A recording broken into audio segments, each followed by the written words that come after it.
নমস্কার, আপনাদের সবাইকে স্বাগত। ডোনাল্ড ট্রাম্প 20 তারিখ শপথ নেবেন এবং আমেরিকার রাষ্ট্রপতি হয়ে যাবেন। কিন্তু তার আগে ট্রাম্প যেভাবে কথা বলছেন তাতে চিন্তিত সারা বিশ্ব।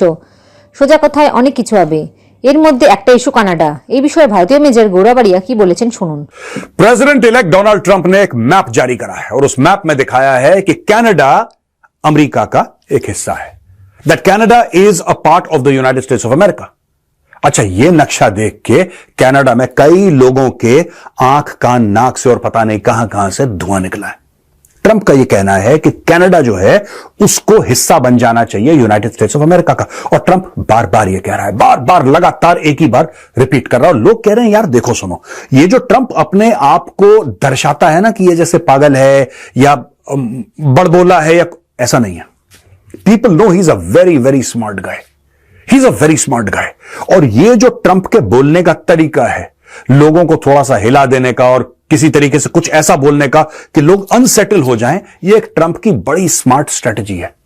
जब ट्रंप को ऐसा लगता है कि वो कुछ हासिल करना चाहता है और वहां पे मुश्किलात होंगी, उसको सामने आएंगी मुश्किलात, जब वो हासिल करने चीज जाएगा तो ट्रंप पहले से ही कुछ ऐसी बातें कर देता है, कुछ ऐसे एक्शन ले लेता है कि वो बंदा अपने आप मुलायम पड़ जाता है, वो बंदा कमजोर पड़ जाता है। और यही चीज लगातार दर लगातार डोनाल्ड ट्रंप कह रहा है कि Canada should become the 51st state of the United states of America. यहां तक उसने बोल दिया कि ट्रूडो बेटा तुम गवर्नर बन जाना कनाडा के। प्रधानमंत्री को कह रहा है तुम गवर्नर बन जाना कनाडा के, डोंट वरी। अब यहां पे एक बात आई कि अचानक ऐसा क्या हो गया कि ट्रंप लगातार बोल रहा है। ये बेवकूफ नहीं है। मैंने जैसे बोला, you might make fun of him but he is a very very smart guy. He is a smart cookie. ये कर क्या रहा है मैं आपको बताता हूं। दोस्तों, बहुत ज्यादा थ्रेट फील कर रहा है अमेरिका कनाडा से। और क्यों फील कर रहा है थ्रेटन? ये जो थ्रेट्स की मैं बात कर रहा हूं ना, ये थ्रेट्स कैसी हैं? दो थ्रेट्स हैं। एक तो दोस्तों कनाडा में जो इमिग्रेशन हो रखा है वो इतना ज्यादा हो गया, इतना ज्यादा हो गया। एक जमाने में जो अमेरिकन थे वो चिंता करते थे अपने सदर्न बॉर्डर की। अमेरिकन ये कहते थे कि यार जो भी इलीगल इमिग्रेशन हो रहा है ना, ये मेक्सिको के थ्रू हो रहा है। हजारों की तादाद में लोग घुस रहे हैं, डेली डेली डेली आ रहे हैं अमेरिका में। अब अमेरिका ये कह रहा है कि नहीं, सदर्न बॉर्डर्स तो कॉम्प्रोमाइज नहीं, नॉर्दर्न बॉर्डर्स भी कॉम्प्रोमाइज है। तो यहां पे ट्रंप ने सीधा बोल दिया है कि मिलिट्री का इस्तेमाल करेगा वो दो चीजों के लिए। पहले कमेंट दे चुका है वो कि डिपोर्टेशन के लिए मिलिट्री का इस्तेमाल करेगा, which I do not think so. पर हां, ट्रंप सैंक्शन करेगा hits against drug lords in Mexico, in Colombia. ये ट्रंप करने वाला, आप लिख के ले लीजिए आज।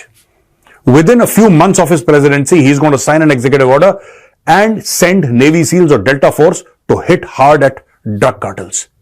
वो ये कह रहा है कि बेसिकली ट्रंप की क्या थिंकिंग है, जो सड़क के कोने पर ड्रग्स बेच रहा है, जो हेरोइन बेच रहा है, कोकेन बेच रहा है, जो भी ड्रग बेच रहा है सड़क के कोने में, जो ड्रग डीलर है, उसको गिरफ्तार करने का कोई फायदा नहीं है। सोर्स क्या है, स्रोत क्या है ड्रग्स का? अगर वो मैक्सिको है, अगर वो कोलंबिया है, तो वहां पे जाके जो उसका सरगना है, जो उसका सरदार है, जो उसका बॉस है, उसको जाके ठोको। दूसरी चीज, जहां तक कनाडा की बात है, मैंने आपको बताया कनाडा के असाइलम लॉज दोस्तों इतने ढीले हैं, असाइलम लॉज, कि यार कोई भी कनाडा में आ जाता है, बोलता है यार मेरे साथ कुछ गलत हुआ है मेरे देश में, कनाडा कहता आ जाओ बेटा, आ जाओ, कोई बात नहीं।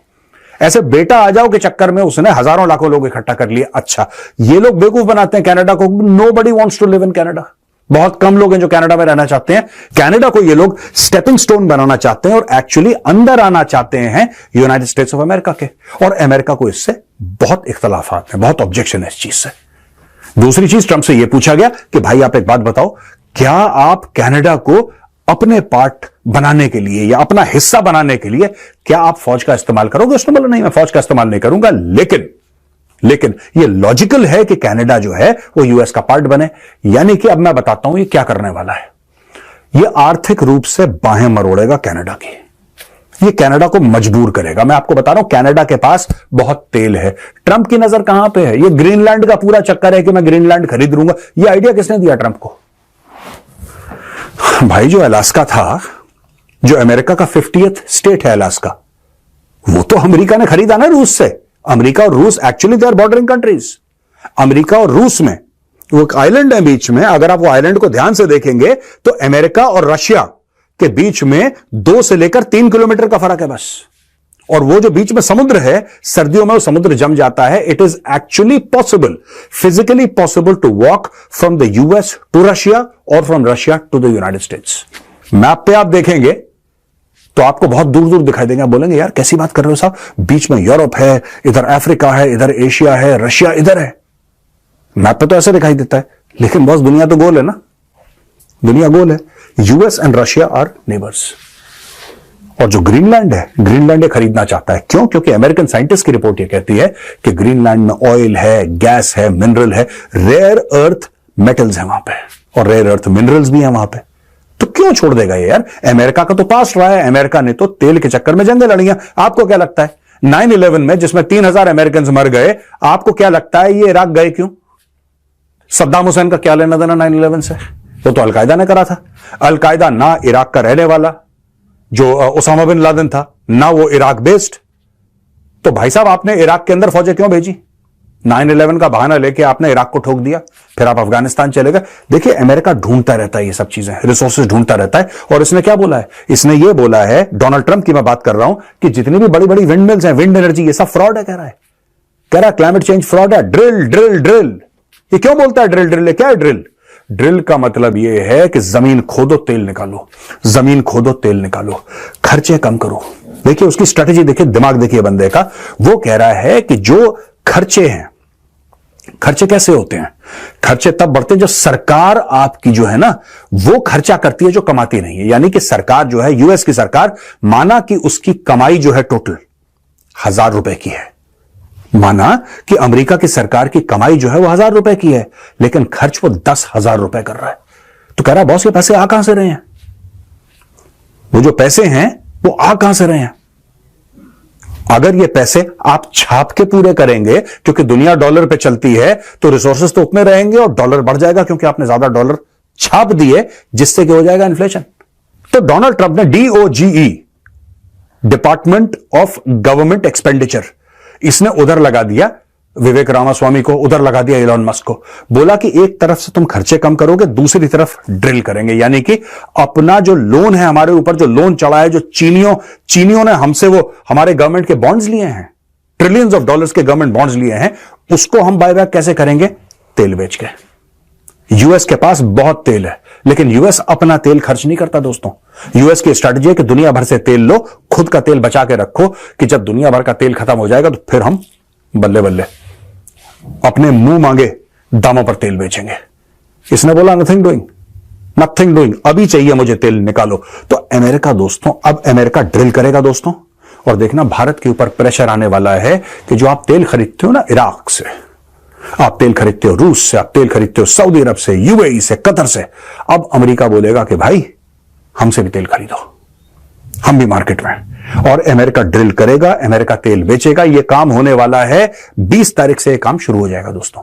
तो ये जो डोनाल्ड ट्रंप कह रहा है कि कनाडा को 51st स्टेट बनाओ, वो बेवकूफी की बात नहीं कर रहा. He is a very practical guy. वो जो कह रहा है ग्रीनलैंड ले लो, वो बेवकूफी की बात नहीं कर रहा. He is a very practical guy. वो करेगा ये, वो प्रेशर डालेगा कनाडा पे, कनाडा की इकोनॉमी को वो लगभग बर्बाद कर देगा डोनाल्ड ट्रंप, प्रेशर डाल डाल के. It will take time.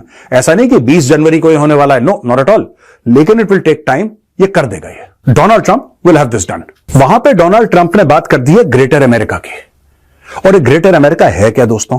यानी कि कनाडा भी अमेरिका का, ग्रीनलैंड भी अमेरिका का, एक ग्रेटर अमेरिका की उसने बात करी है. अमेरिका का लैंड मास इंक्रीज हो जाएगा, और लैंड मास इंक्रीज होने के साथ साथ उसकी पॉपुलेशन बढ़ जाएगी, उसके नेचुरल रिसोर्सेज बढ़ जाएंगे. और वैसे भी कनाडा में दुनिया भर की जमीन है और पॉपुलेशन उसकी बिलांद भर की है. तो दोस्तों खालिस्तानियों पे इसका क्या असर पड़ेगा, आई डोंट नो. मुझे ऐसा लग रहा है कि खालिस्तानी अब भाग रहे हैं, बिल ढूंढ रहे हैं. जो खालिस्तानियों के पापा है ना, Justin Trudeau, he is living on borrowed time. यहां पे दोस्तों डोनाल्ड ट्रंप ने सीधी धमकी दे दी है हमास को, और बोला है कि 20 जनवरी को मैं राष्ट्रपति बनने वाला हूं अमेरिका का. और उसके पहले अगर तुमने सारे के सारे हॉस्टेजेस जो तुमने इजरायलीज को ले, जो उसमें कुछ अमेरिकन भी हैं, एक्चुअली अमेरिकन हैं वहां पे, अमेरिकन सिटीजन हैं जो इजराइल गए थे, और वो उधर वो जो कॉन्सर्ट चल रहा था, वो पार्टी चल रही थी बच्चों की, वहां से उठा के ले गए थे हमास वाले. तो उसने बोला कि देखो यार साफ सीधी बात है, 20 तारीख को मैं बन रहा हूं राष्ट्रपति अमेरिका का. उसके पहले अगर तुमने हॉस्टेजेस नहीं छोड़े, all hell will break loose in the Middle East. दोस्तों, अगर आप पास देखें डोनाल्ड ट्रंप का, डोनाल्ड ट्रंप एक शांतिप्रिय आदमी है। डोनाल्ड ट्रंप ने कभी भी युद्ध की धमकी नहीं दी। डोनाल्ड ट्रंप ने कभी किसी को यह नहीं बोला कि मैं तुम्हारे ऊपर युद्ध कर दूंगा। डोनाल्ड ट्रंप ने रादर युद्ध रोके हैं। और जब डोनाल्ड ट्रंप राष्ट्रपति था तो तब क्या आपको लगता है कि यूक्रेन का और नेटो वाला जो मैटर था जिसके चलते पुतिन ने अटैक करा यूक्रेन के ऊपर, वो मामला नहीं था? तब भी था। क्या आपको ऐसा नहीं लगता है कि उस समय इजराइल भी था, उस समय हमास भी था?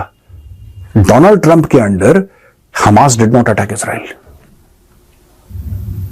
बिल्कुल करा ही नहीं। वहां पे एब्राहम अकॉर्ड्स फल फूल रहा था। एब्राहम यानी कि एब्राहम के जो 3 शाखाएं हैं जिसको हम मानते हैं, जुडाइज्म, क्रिश्चियनिटी, इस्लाम, तीनों के बीच में एका बनाया डोनाल्ड ट्रंप ने। बोला भाई कोई किसी से नहीं लड़ेगा, मैं यहां पे हूं, मैं कह रहा हूं कोई नहीं लड़ेगा, और कोई लड़ा नहीं।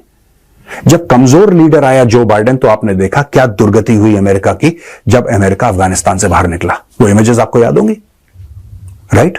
उसके बाद यह अटैक हो जाता है। उसके कुछ साल पहले आप देखते हैं कि पुतिन घुस जाता है यूक्रेन के अंदर।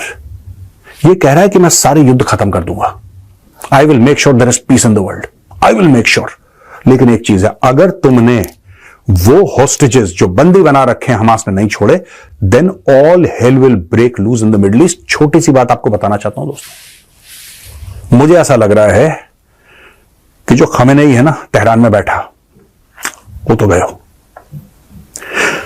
अगर आप मिडिल ईस्ट में शांति चाहते हैं तो उसकी पहली शर्त यह है कि रेजीम चेंज तेहरान में होना चाहिए।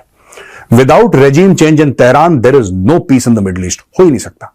मैं फिर कह रहा हूं, I have a lot of love, a lot of respect for Iranian people, I have a lot of respect for the Persian race.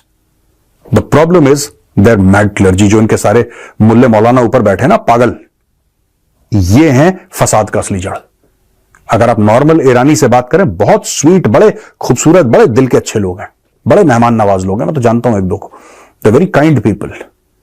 लेकिन ये जो उनके मुल्ले मौलाना ऊपर बैठे हैं वो पागल हैं।